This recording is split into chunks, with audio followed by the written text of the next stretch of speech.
Hi there! This is Kendall Arrington, and I'm here with the dynamic duo, Jerry Fifield and Tina Wills, chatting about their upcoming webinar, Designing Effective Sediment Containment Systems. So, Jerry and Tina, your course is coming up quickly. What can the audience expect to learn or take away?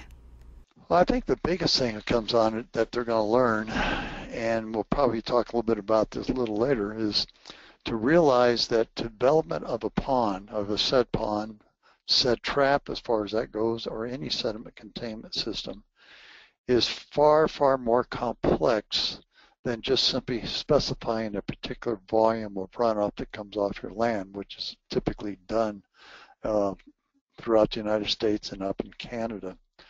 I think that's the biggest one that comes in there, and more importantly, associated with it, I think they'll realize that, yeah, there's some science in there, there's some physics involved on it, but it's really a lot of common sense as to what you're trying to do to reduce the sediment out of runoff waters, and to think about not as what's going to be the waters being contained, but what would happen when you have a discharge of water because, say, some flood flow conditions occur.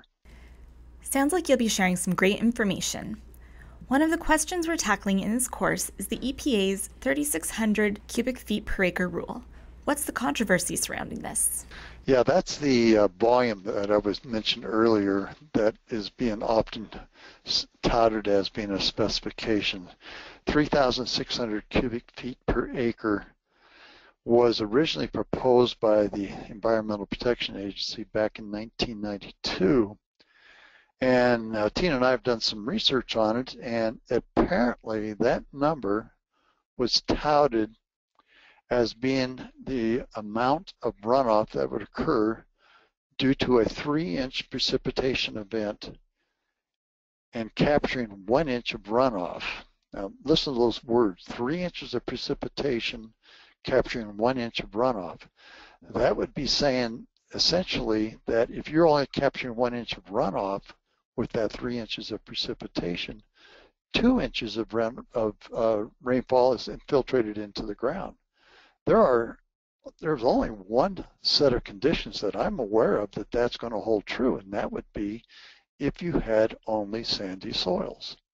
Well, the entire nation is not built out of pure sandy soils. We've got clays, we've got loams, we've got sure some sands, but we have a variety of soils all over the place that far exceeds, and runoff, will far exceed the 1 inch of runoff that's been proposed back in '92 by the Environmental Protection Agency. Sounds like it's worthy of some investigation. Can you tell me, what else makes this course different than other SCS courses out there? There's not that many of them available. I think that's the best answer I can give to you there. Most of the courses that you read about or even hear about are all about capturing 3,600 cubic feet per second to try to keep the water in there for 48 hours, etc., and that's it.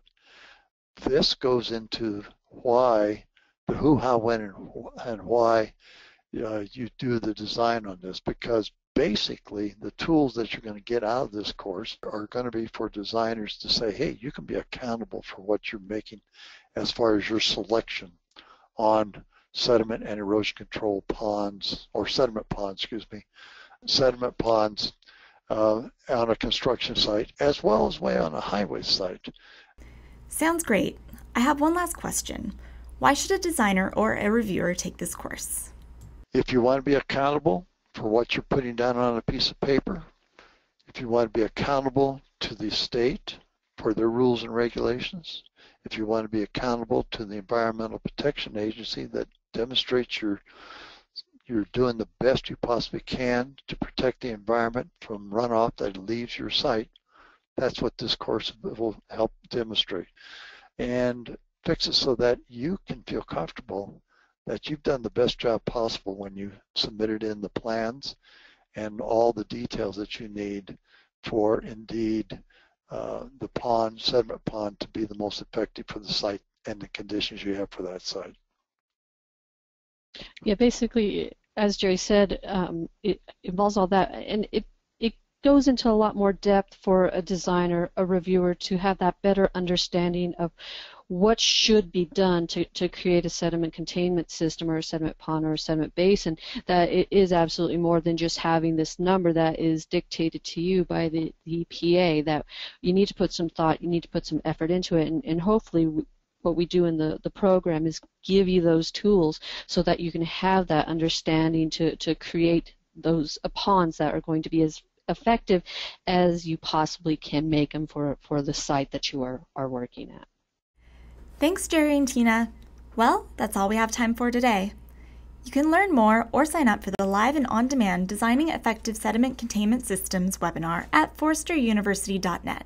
See you next time.